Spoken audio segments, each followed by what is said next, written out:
Erev Tov, good evening, Baruch haba, we welcome you, Shalom. This is our Wednesday night advanced Hebrew class. We've been out for a few weeks because of the festivals, the high holy days. And so we're back and we're jumping back in the saddle. Also, an announcement for everyone, if anyone is interested, we're starting a new beginners Hebrew class on Thursday nights starting next week, starting next Thursday. So next Thursday night we'll be giving an introduction to the Hebrew alphabet. And so if you know anybody who's interested in that, point them this direction, and we'll be glad to accommodate anyone who's interested in that. All right, so tonight we're starting a new category, and that is that of the prepositions. So tonight we're starting on the introduction to Hebrew prepositions. First thing that we need to understand concerning the preposition before we get into the notes is that the Hebrew preposition acts much the way that an English preposition does. So what is a preposition? Well, we'll get into that in just a moment. But the Hebrew preposition acts the same way that an English preposition does. So they perform the same function. So point number one, which is right here, you can say this is point number one and this is point number two for tonight. Point number one. What is a preposition? Well, preposition is a connecting word. It's a word that connects other words. Okay? We'll get into, and there are a whole slew of prepositions. Okay? There are a bunch of prepositions. And so we'll be getting into that. So a preposition is a connecting word. And it's pointing, it's a connecting word that's pointing to a relationship. It's pointing to a relationship. What relationship? A relationship between two words. Okay? The first word is the object of the preposition. Okay? You've heard me talk about direct objects.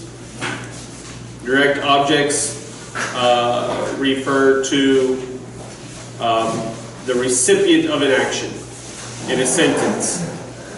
So if I were to say, Mary hit the ball. Everybody say Mary. Mary. I know your mouths are full, but say it anyway. Mary hit the ball. The ball. Okay? So let me write this out for you. Mary hit the ball. So this is the noun, this is the subject noun. Subject noun, everyone say subject noun. Subject noun. Okay? It's telling you who or what is being spoken of. This is the verb. Okay? And this is the direct object.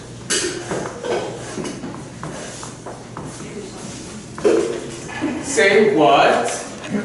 The ball is the recipient of the action. The ball received the hit. Everybody up here. The ball received the hit. So it is the direct object, saying that it directly receives the action of the verb. Okay? So, now if you're going to make any progress here, you got to stay with me. Okay? Everybody has to stay with me. I know this is okay, but this is you're never going to pick up the other languages if you can't grasp it here. So I'm giving it to you in simple terms in English so that then you can transfer it. So this is called an object, the object. Okay? A prepositional phrase. A preposition will also have an object. What does the object do? It receives from the preposition. Receives what? The preposition is pointing to it. The preposition is pointing you to the object. Okay? So, let me give you an example of a prepositional phrase. To the object. This is a prepositional phrase. This is the preposition. To. This is the preposition. Object is the object of the preposition.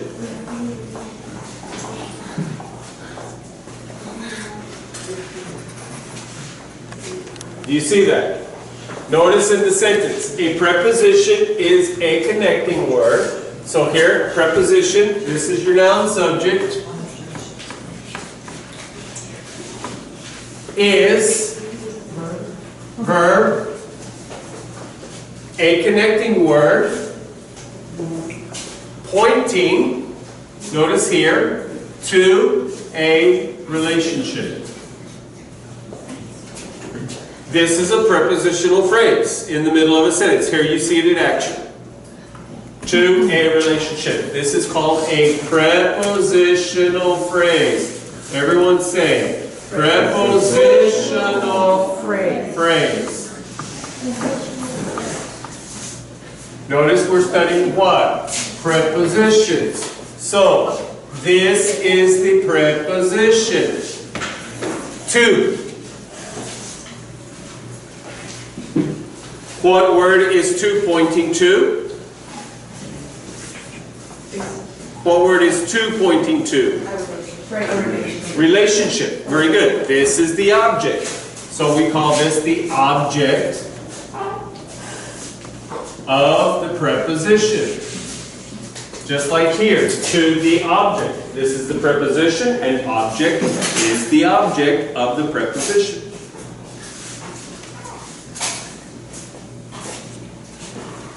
So, a preposition is a connecting word.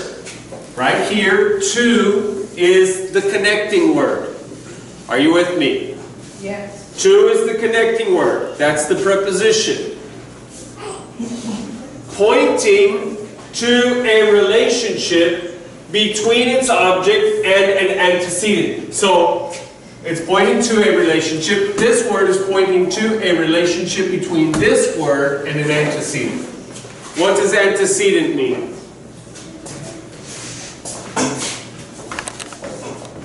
Antecedent. To see.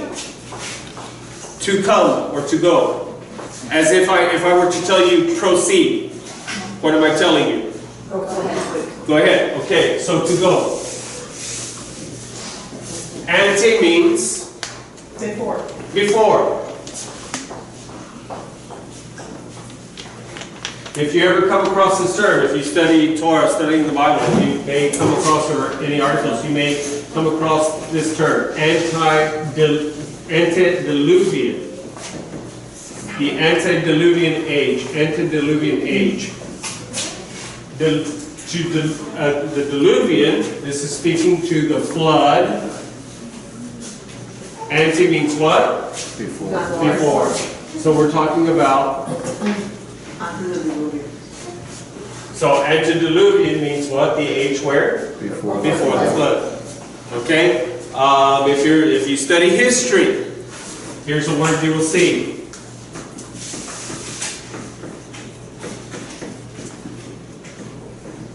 This is especially used in the South, in the old South, before the Civil War.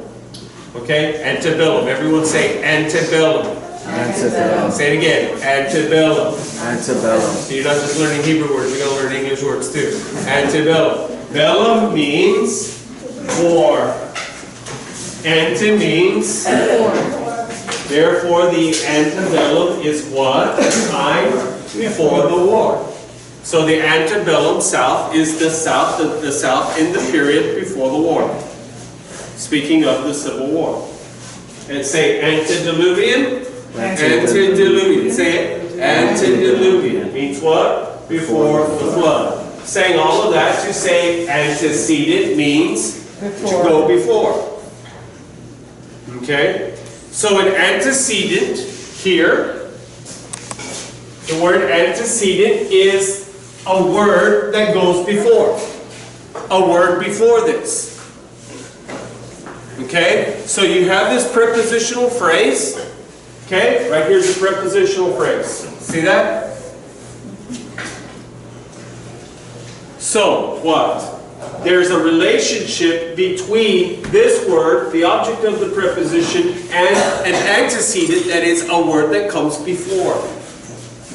So somewhere in here, there's a relationship between this word and one of these words that came first.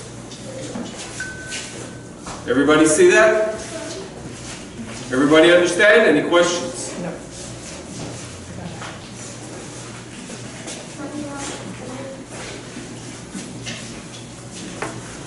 So, between its object, the relationship is between the object and the antecedent.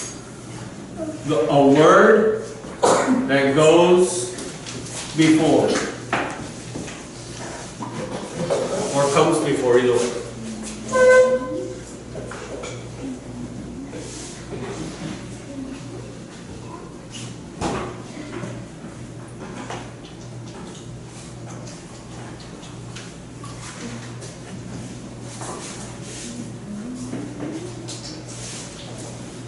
Okay, so in saying that, this phrase, a prepositional phrase, is a descriptor. Everybody say descriptor. Descriptor. A prepositional phrase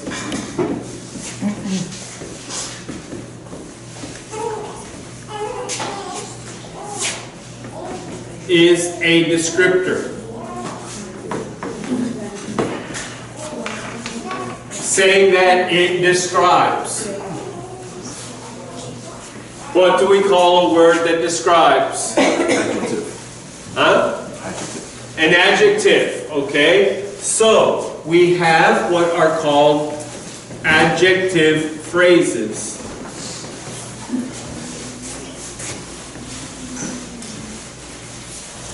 Because the phrase will be describing a noun. The prepositional phrase, the relationship will be between the object and a noun. So it is called an adjective phrase.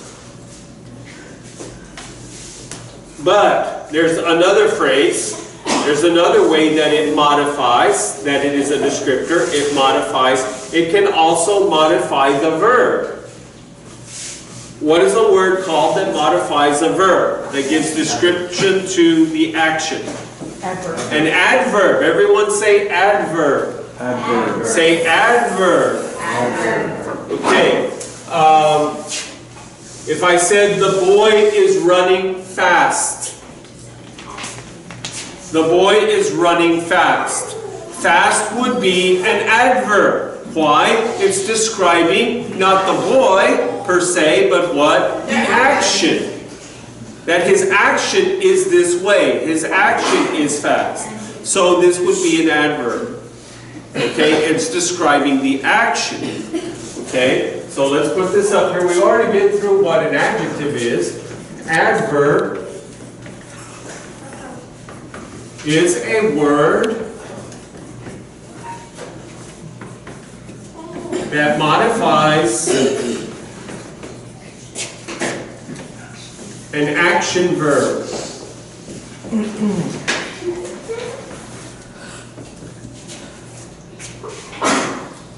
So, say what? There are two types of prepositional phrases, because what a prepositional phrase is, basically, is it is a modifier. It is a descriptor. It's giving definition to another word. It's defining another word for us. So it can act as an adjective phrase that it is describing, it's giving description to a noun. It is helping you understand a noun. Or it can be an adverb phrase.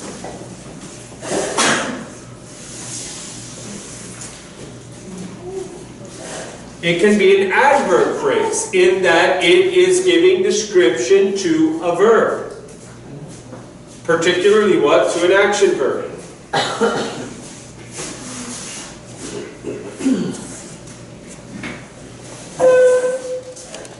Okay? So is everybody with me? Yes. You have this down.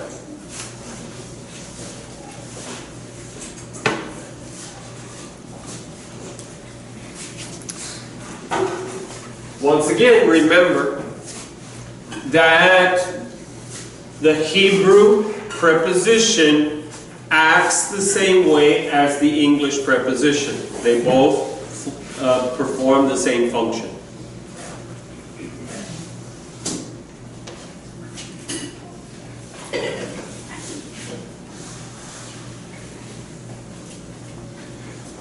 All right, so point number 2.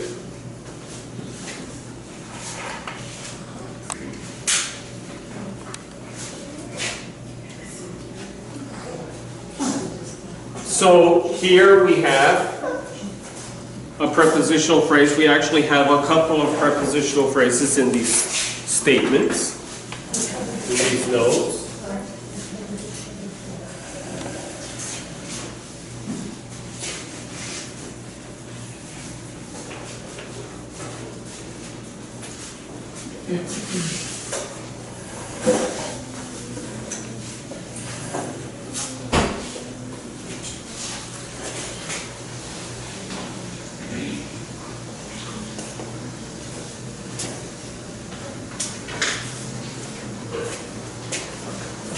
Okay, so a prepositional phrase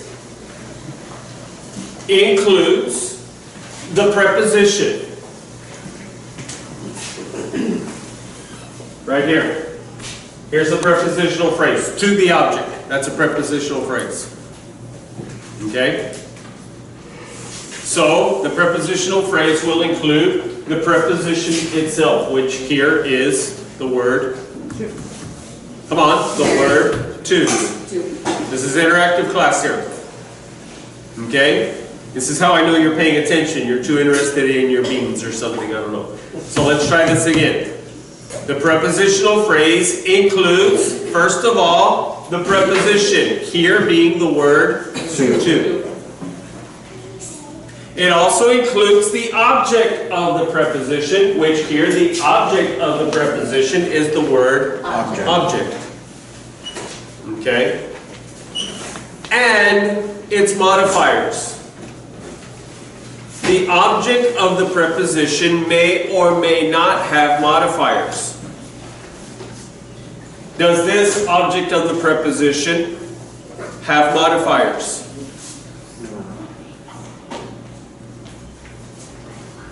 Yes. Yes. What modifier?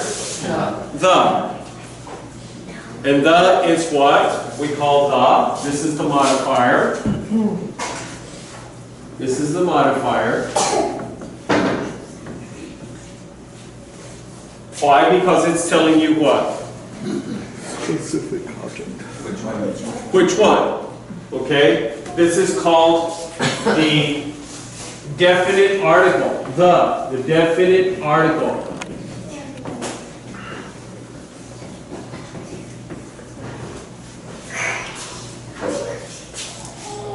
Why definite article? Because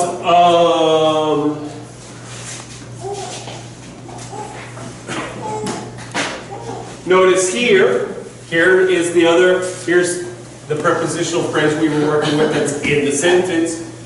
To a relationship. This is a prepositional phrase. Does it follow the rule of a prepositional phrase? Number one, it has a preposition, which is the word To. It has an object, which is the word relationship. Does it have a modifier? Yes. Yes. What is the modifier? A, which is indefinite article.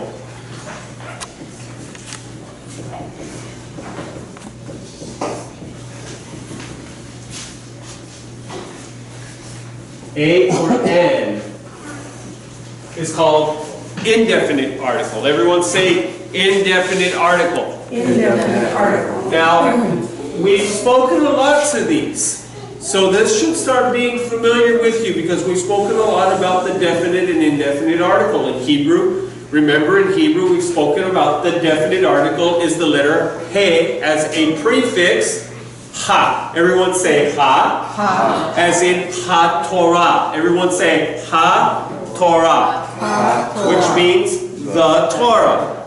Ha Shabbat. Which means the Shabbat. The Sabbath. Alright?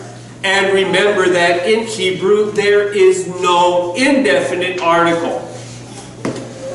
In English, in Spanish, there is an indefinite article. Un or una, right? A or an is your indefinite article. In Hebrew, there is no indefinite article. If it does not have a definite article, then indefinite is understood. Okay? So there is no Hebrew word for a or an. There is only the Hebrew word for ha, the. Okay? So that'll solve half of your problems here with these modifiers because you don't have to worry about the indefinite. But, so the definite, the object, as in if I were to tell you, get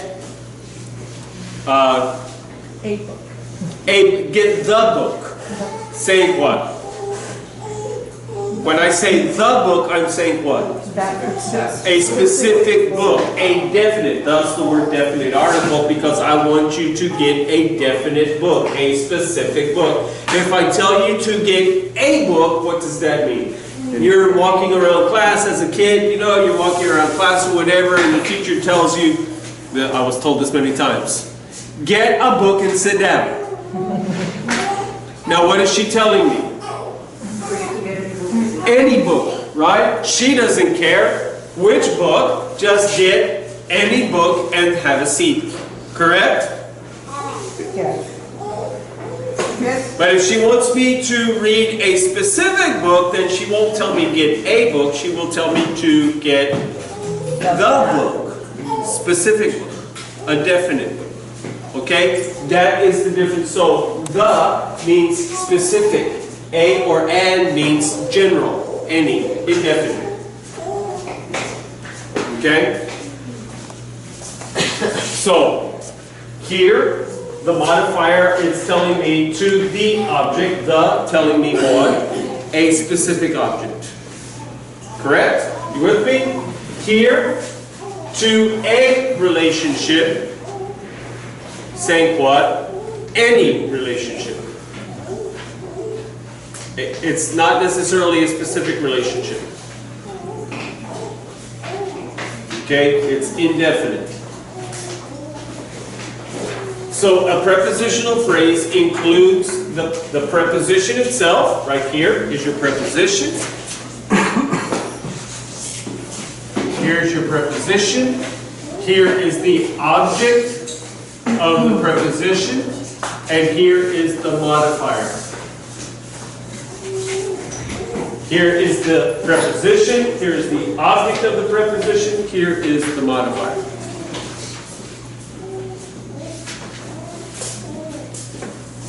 If I said to the White House,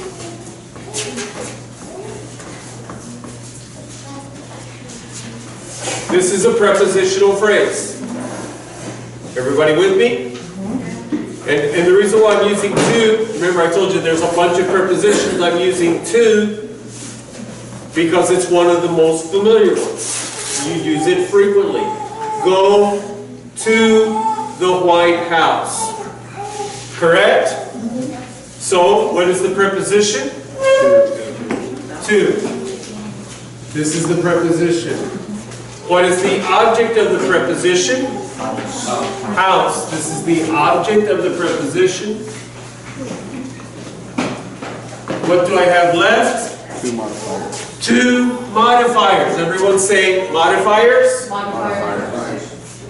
What do I have? One of the modifiers is a definite article. And one is an adjective.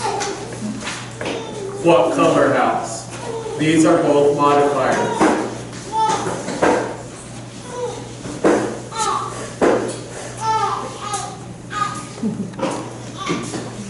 Okay? So these are prepositional phrases. Is everybody with me? Yes. All right, I want you to take a couple of minutes using the prepositional phrase to, or the preposition to. I want you to write 5 prepositional phrases of your own making. Okay? Make up 5 prepositional phrases. You need to use the preposition, an object of the preposition, and at least 2 modifiers per phrase. 5 sentences or 5 phrases. Starting now.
Raise your hand when you're done, please.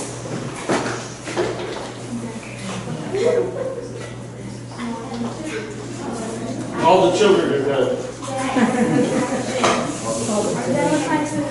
I'm done with my glue.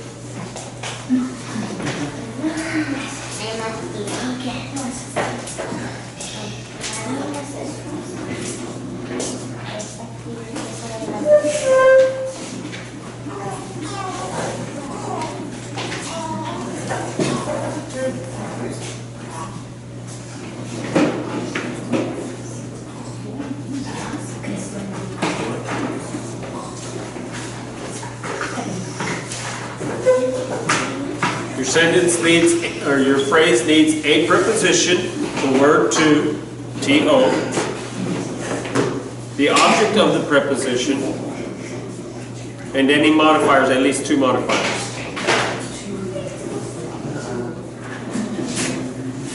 What? You have a question? He doesn't know what's going on. Facebook is your enemy right now. I know it's what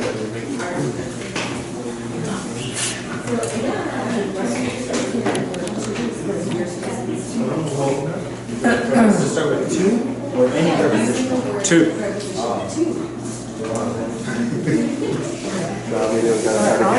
I was gonna be starting to say in the beginning, but you know, Doesn't have 2 modifiers. in the very beginning, In the absolute very in the beginning. first beginning. In the beginning of the beginning of the beginning. Man, that's a bunch of prepositional phrases right there. In the beginning of the beginning of the beginning. You see the way I was in school?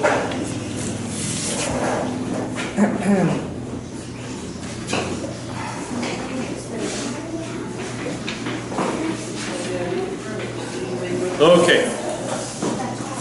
So, you should be able to just rattle them off like that, you know? It's not difficult. Yeah, but trying to be clever. Trying to be clever. Okay. So, Miss Charity, give me one. One.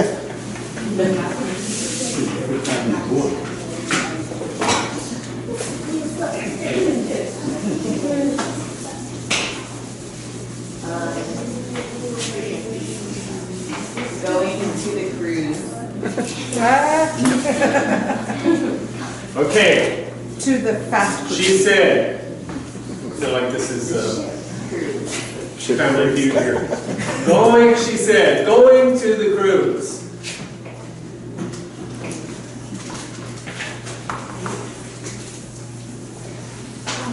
Our panel said, Math. Get rid of goes. excuse me? Get rid of going. Not only is she missing a modifier, but she added the antecedent. Yes, this is the antecedent. In what way? You're giving a relationship between the object and the antecedent. This is the antecedent, but it's not. The antecedent is not part of the phrase. Okay? So, not picking on you, just letting everybody know. Okay? The antecedent. The antecedent, the phrase is doing what? What's the relationship between this word, the object, and the antecedent? It tells you where you're going. Good. The object is telling you where she's going. She's going to the cruise in her dreams. She's going to a cruise. Okay? So, do you see the relationship between this word and this word? Yes. Is there a relationship there? Yes. It tells you where she's going. Okay? This is your preposition. Correct? To is the preposition. As we've already established, cruise is the object. The is the Modifier. modifier. What type of modifier? Definite article. Definite article. So as Patrick so kindly pointed out, you're missing a modifier. Awesome.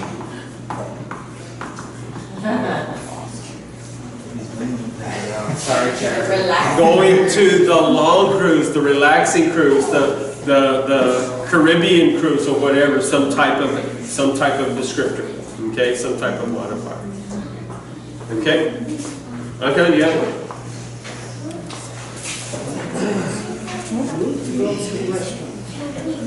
Okay, so what is the prepositional phrase in all of that?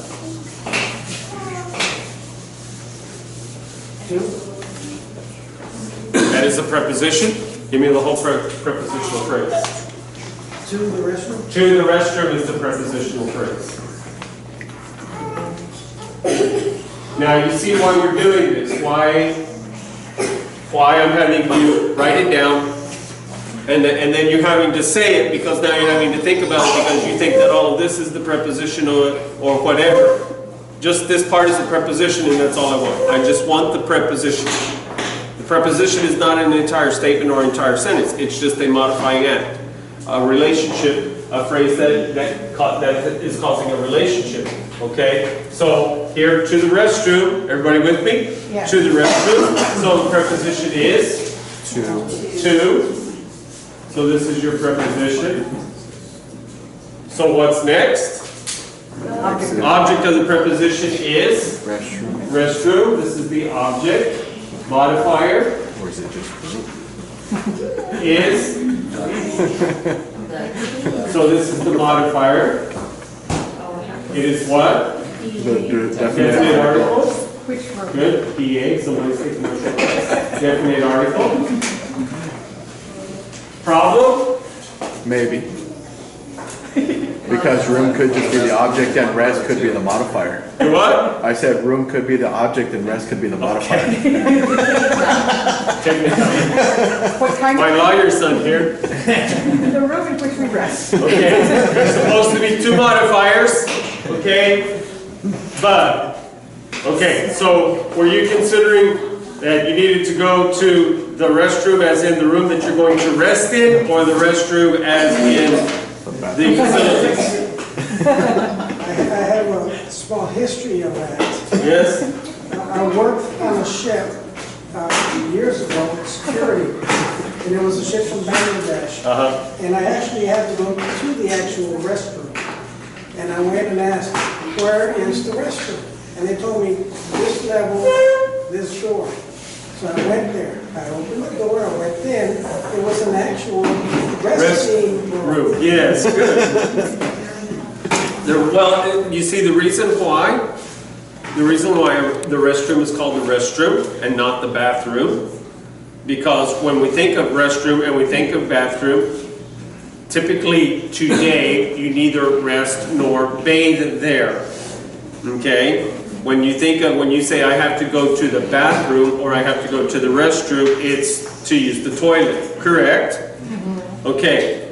Why then do we use the term restroom or bathroom? Well, because originally it was a bathing room.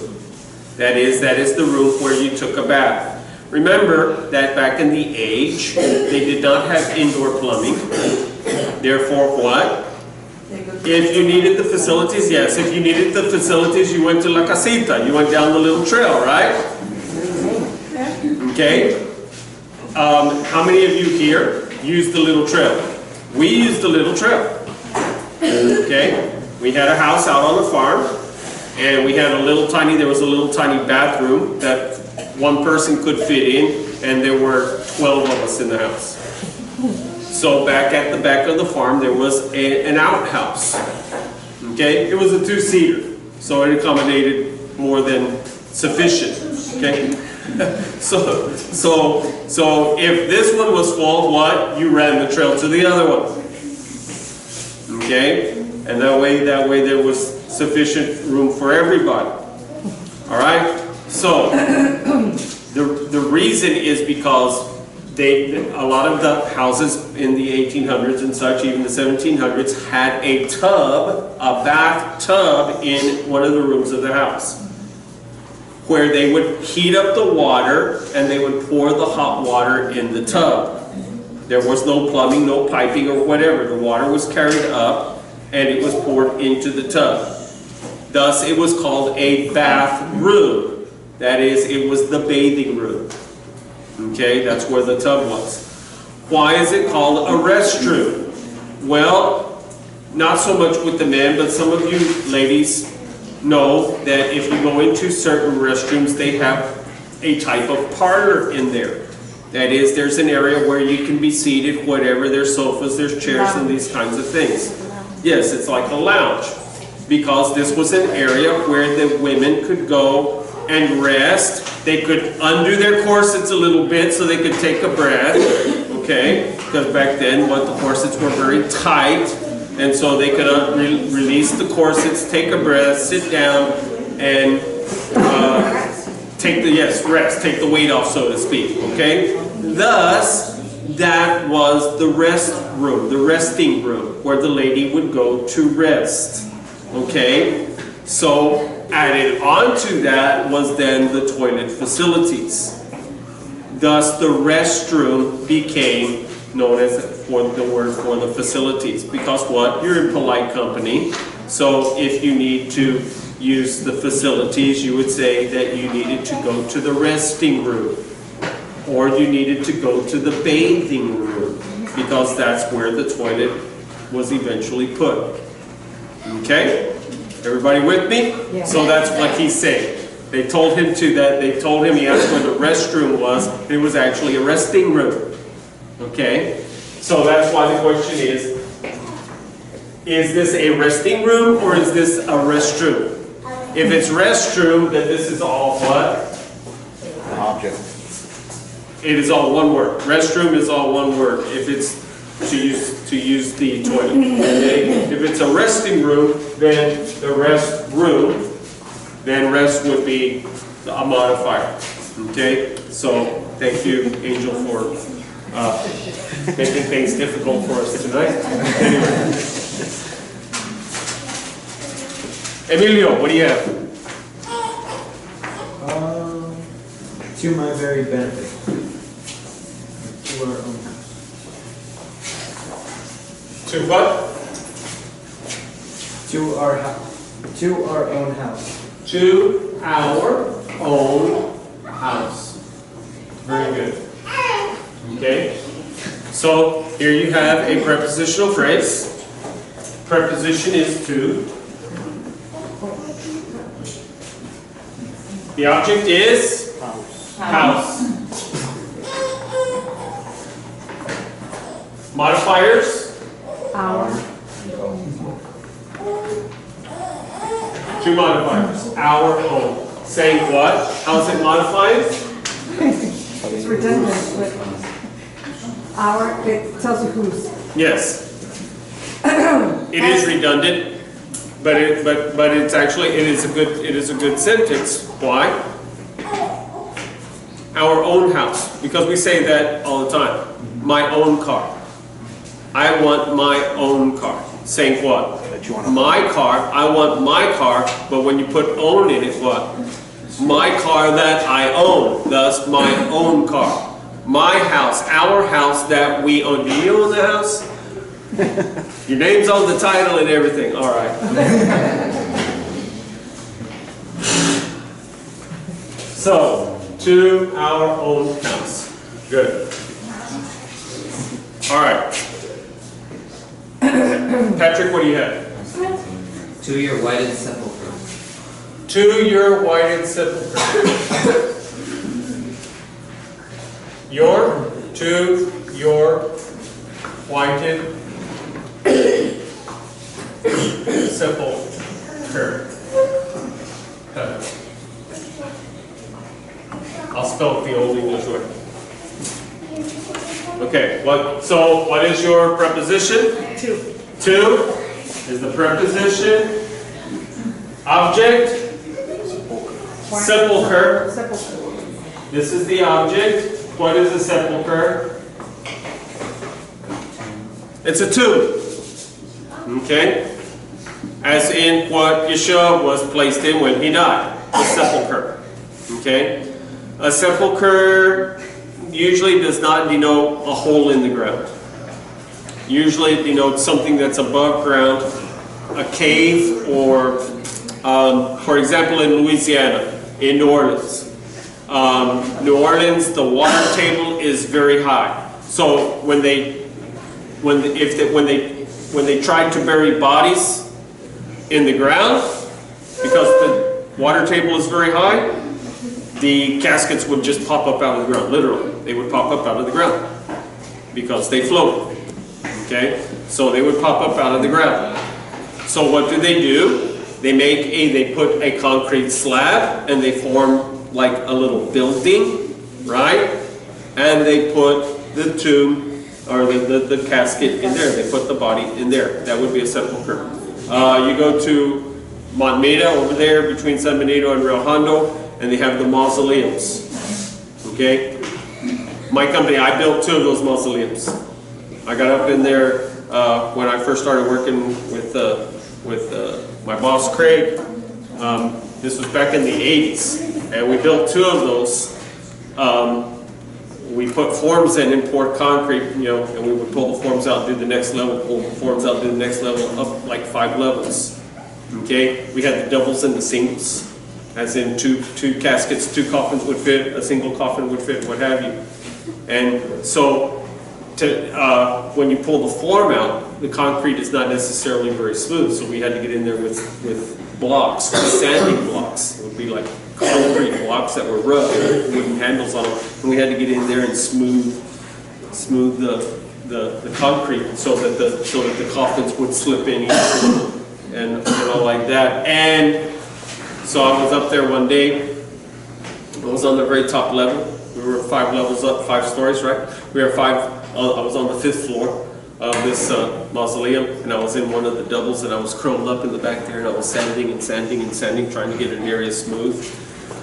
And Craig called up to me, and he said, "I'll sell you that condo." I would have my own room up there. Okay, so that mausoleum would be like a sepulcher. It's above the ground. Okay, so that's giving you an idea here. We don't just teach Hebrew. We'll also give you other information as well. All right, so sepulcher is the object. So what? Your modifiers are your. These are modifiers. You're showing. The word your showing ownership, possession. So this is showing possession. And whited what? Color. Color, okay? Yeah, you're correct. These are adjectives. This is a possessive, and this is a descriptor giving color. Okay. All of you can rest easy. Let's give these guinea pigs a hand for sharing with us.